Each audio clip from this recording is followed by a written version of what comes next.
నమస్తే రమగారు. నమస్తే జయ. రమగారు, మనకి ధనుర్మాసంలోనే సుబ్రహ్మణ్య షష్ఠి ఉంది కదా. షష్ఠి యొక్క విశిష్టత. సుబ్బరాయ షష్ఠి అంటే సుబ్రహ్మణ్యేశ్వర ఆరాధన చేసుకునే రోజు. ఇది వరకటికంటే సుబ్బారాయుడు షష్ఠి అంటారు. సుబ్రహ్మణ్య షష్ఠిని సుబ్బారాయుడు షష్ఠి. తమిళియన్స్ ఎక్కువ చేస్తారని కనిపిస్తుంది. స్కంద షష్ఠి అంటారు. మన వైపు సుబ్రహ్మణ్య షష్ఠిగా చెప్తాం. కంద అని రాస్తారు కానీ కంద కాదు, అది స్కంద షష్ఠి. అయితే నాగుల చవితి నాడు ఆచరించలేని వాళ్ళు స్కంద షష్ఠి నాడు చేసుకోవటం ఒక పద్ధతి. స్కంద షష్ఠే చేసుకోవచ్చు మనం. స్కంద ఆరాధన సంతానప్రదం. రెండోది కుమారస్వామి శుద్ధ జ్ఞాన స్వరూపుడు. సుబ్రహ్మణ్యుడు జ్ఞానస్వరూపుడు. మనము మన జీవితానికి ఒక ఆధ్యాత్మిక ప్రగతి కావాలన్నా, క్రమశిక్షణతో కూడిన జీవితం కావాలన్నా కూడా సుబ్రహ్మణ్య ఆరాధన చాలా మంచిదిగా చెప్తారు. ఈ సుబ్రహ్మణ్యం అంటే మనం సర్పం కదా. అవునండి, మనకు తెలుసు అది. అయితే ఈ సర్పం మానవ దేహంలో సర్పం ఉంటుంది. అది ఎక్కడుంది? కుండలిని స్వరూపంలో ఉంటుంది. ప్రతి మానవుడికి మనకి అవయవాలు కనపడతాయి. కనపడనివి చక్రాలు ఉంటాయి మనకి. షట్చక్రాలు ఉండి 6 చక్రాలు ఉండి పైన 7వ చక్రమైన సహస్రార చక్రంలో అమ్మ అంటే మా శక్తి కొలువై ఉంటుందని చెప్తారు. ఈ శక్తిని చూడాలంటే మూలాధార చక్రంలో ఉన్నటువంటి కుండలిని శక్తిని నిద్రలేపి ఆ శక్తి ద్వారా మనం అమ్మని చూడగలుగుతాం. ఈ కుండలిని ఎలా ఉంటుందంటే తన తోకని తనే కరిచి నోటితో కరిచి పెట్టుకుని 3 చుట్టలు చుట్టుకుని ఉన్నటువంటి ఒక సర్పాకార శక్తి మనకి మానవ దేహంలోనే ఈ కుండలిని రూపంలో ఉంటుంది అని చెప్తారు. ఈ కుండలిని శక్తి అది సర్పంలాగా పైకి వస్తుంది కదా, అది సుబ్రహ్మణ్య శక్తిగా చెప్పబడుతుంది.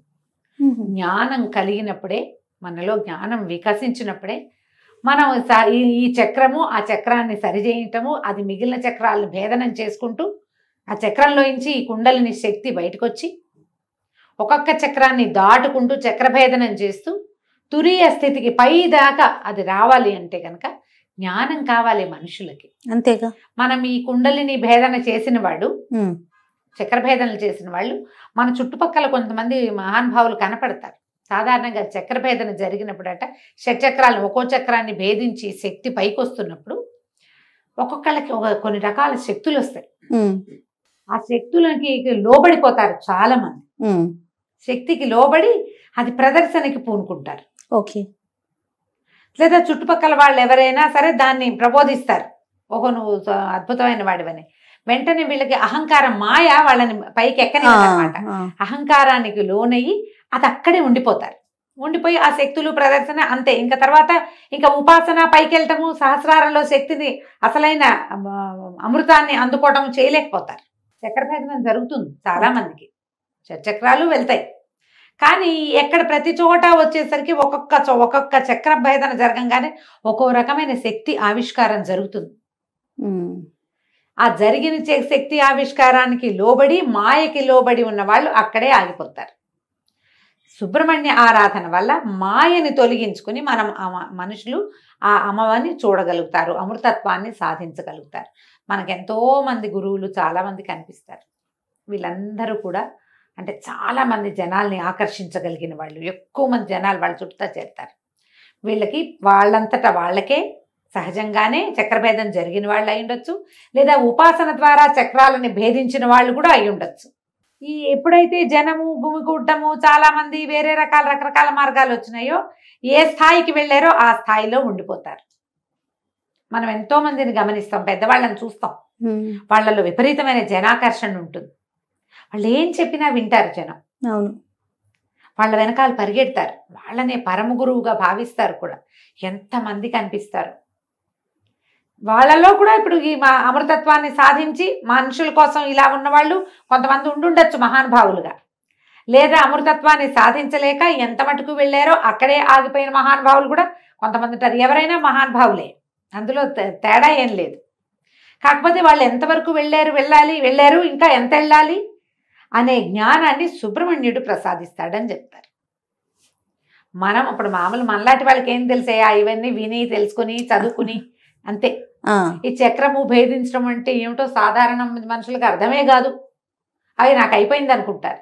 అయిపోయిందంటే అవదది, నాకేమీ కాలేదనుకుంటే అయినట్టు.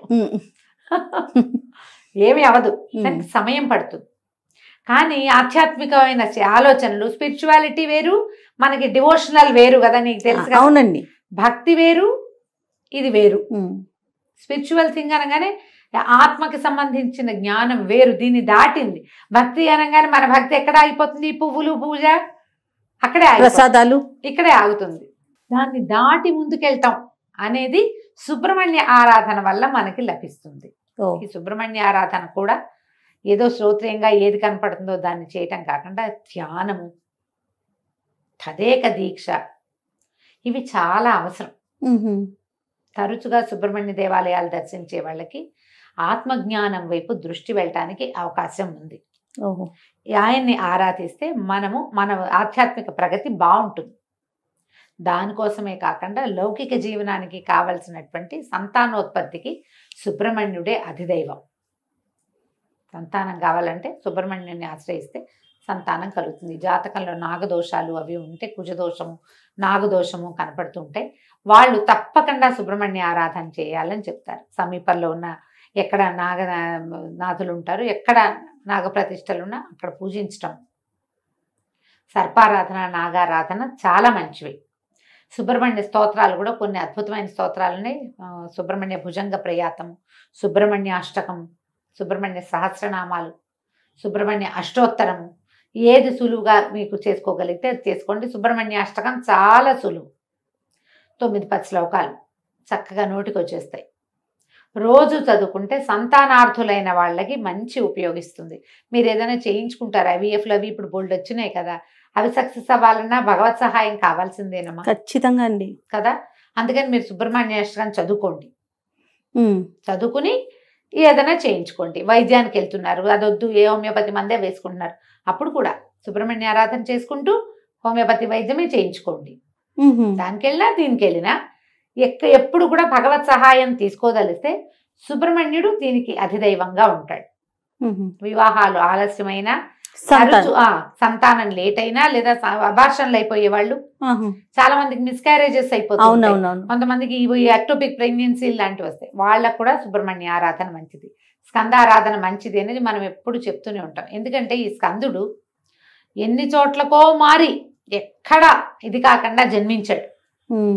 ఎన్ని ప్రతికూల పరిస్థితులు వచ్చాయో ఆయన పుట్టుకి, అమ్మా నాన్నని కలవనివ్వల దేవతలందరూ కలిసి, సహజంగా ఆయన పుట్టలేకపోయాడు, సహజంగా జన్మించలా.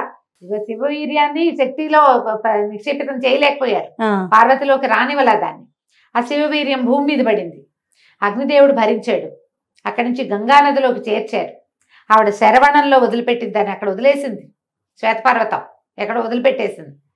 వదిలేస్తే అప్పుడు ఇవన్నిటికీ ఎన్ని చోట్లకి జారినా కూడా చివరికి శిశువుగా మారాడు ఆయన, రెల్లుగడ్డలో నుంచి. అంతే కదా శరవణ భవుడు, అందుకే కదా ఆ రెల్లులో జన్మించాడు. ఇన్ని చోట్లకి మారినా జన్మ మాత్రం కుదిరింది. ఆయన తారకాసుర సంహారం చేశాడు. తారకాసుర సంహారం కోసం జన్మించిన వాడు అంటే ఏదో ఒకటి సాధించడానికి పుట్టాడు. ఆ పుట్టడానికి ఇన్ని స్థలాలు మారి కూడా స్కందుడై జారిపడినా కూడా జీవించే ఉన్నాడు ఆయన. అంత బలమైన వాడు కాబట్టి ఆయనని ఆరాధిస్తే మనకి ఏదైనా ఇబ్బంది సబ్బందులు ఉన్నా కూడా సంతానం కుదురుతుంది. అవకాశం ఉన్న వాళ్ళు సుబ్రహ్మణ్య ఆరాధన చేసుకోండి. ఈ సుబ్రహ్మణ్య షష్ఠిని సుసంపన్నం చేసుకోండి. ఒకవేళ చవితినాడు చేస్తే ఇది చేయకూడదని కాదు, చేసినా షష్ఠి పూజ చాలా మంచిది. దీనికి సులువుగా చేసుకునే విధానం ఏంటి, ఇంట్లో మీరు సుబ్రహ్మణ్యుడు వచ్చిన బాలసుబ్రహ్మణ్యం పటాలు దొరుకుతాయి, చక్కగా చిన్న మొహంతో పిల్లవాడు కూర్చున్నట్టుగా కనపడుతుంది. ఓ నెమలి సర్పము కనపడుతుంటాయి, వేలాయుధం కనపడుతుంది, ఫోటోలు కనిపిస్తాయి. బాలమురుగన్ని తెచ్చి ఇంట్లో పెట్టుకోండి అమ్మా. తెల్లటి పువ్వులతో అర్చన చేసుకోండి. 108 నామాలు చదువుకోవచ్చు. తెల్లటి పువ్వుల దండగుచ్చి వెయ్యండి. తర్వాత చలిమిడి, చిమ్మిరి ఇలాంటివి నివేదన చేయండి. పాలు పోయచ్చు.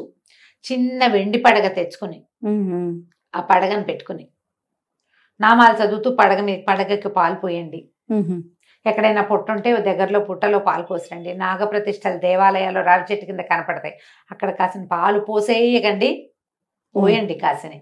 చిన్న అంత వెండి గిన్నెడు, వెండి గ్లాసెడు పాలు చాలు. ఉద్ధరణతో పోస్తే ఒక 11 సార్లు 11 ఉద్ధరణలు, అంతకంటే అవసరం లేదు. పుట్టలో పోస్తే 3 ఉద్ధరణల పాలే పోయమని చెప్తారు, అంతకంటే అక్కర్లా. ఆవు పాలు పోయండి, అవి శ్రేష్టం. మీకు అవకాశం ఉంటే చిమ్మిరి చలిమిడి చేసుకోండి. పగలు తరిగినవి తినద్దు, రాత్రిపూట అన్నం తినకూడదు, ఉపవాసం చేయాల్సిందే. పగలు భోజనం చేసి రాత్రికి ఉపవాసం చేయొచ్చు. కొన్ని చోట్లయితే మొత్తం 2 పూట్ల చిమ్మిరి చలిమిడి తినే ఉంటారు. మీ ప్రాంతాల వారీగా ఏం చేస్తారో అది చేయండి. మీ ప్రాంతాల్లో ఏ పద్ధతులు లేకపోతే నేను చెప్పిన సులువైన విధానాన్ని పాటించండి. 2 టమాటాలు చిదిపి పప్పులు వేసుకోండి, 1 టమాటా చారు పెట్టుకోండి, పగలు భోజనం అయిపోతుంది. క్యాలీఫ్లవర్ లాంటివి ఇట్లా తుంపితే కూర అయిపోతుంది. అవునవును. చాకులతో కొయ్యొద్దు అని చెప్తారు. మరి ఎందుకు చెప్తారో తెలీదమ్మా. నేను మా పుట్టింట్లో అత్తారింట్లో కూడా అదే విధానం, నాకున్న విధానాన్ని నేను మీకు చెప్తున్నాను. అంటే మీకు ఏదైనా విధానం ఉంటే అవి పాటించండి. కుటుంబ విధానం ఉంటే పాటించడమే. మీకేమీ లేదు మీరు చేయాలని భావిస్తూ కనుక ఇలా చేసుకోవచ్చు. రాత్రికి ఆ చిమ్మిరి చలిమిడి తినండి. ఏదైనా ఒక పండో ఫలమో, అరటిపళ్ళు మంచిదమ్మా. ఈ కోసుకునే పళ్ళు అవి తినకండి. చాకు ముట్టుకోవద్దు, అదే రూల్. కొయ్యొద్దు, కత్తిపి చాక కాకపోతే కత్తిపితో కొయ్యచ్చా అని అడగండి. తరిగేవి కోసేవి పనికిరావు. సుబ్రహ్మణ్య భుజంగ ప్రయాతం కొంచెం టఫ్ కానీ అది చాలా బలమైంది, మంచిది అని చెప్తారు. ఎవరైతే ఉపాసనా మార్గంలోకి వెళ్ళాలనుకుంటున్నారో వాళ్ళు సుబ్రహ్మణ్య భుజంగ ప్రయాతాన్ని రోజు చదువుకోవటం వల్ల ఆధ్యాత్మికమైన ప్రగతి కొంత ముందుకెళ్తాం మనం సాధనలో. అవకాశం ఉన్న వాళ్ళు ఈ సుబ్రహ్మణ్య షష్ఠిని సుసంపన్నం చేసుకోండి. తప్పకుండా. నమస్తే. నమస్తే.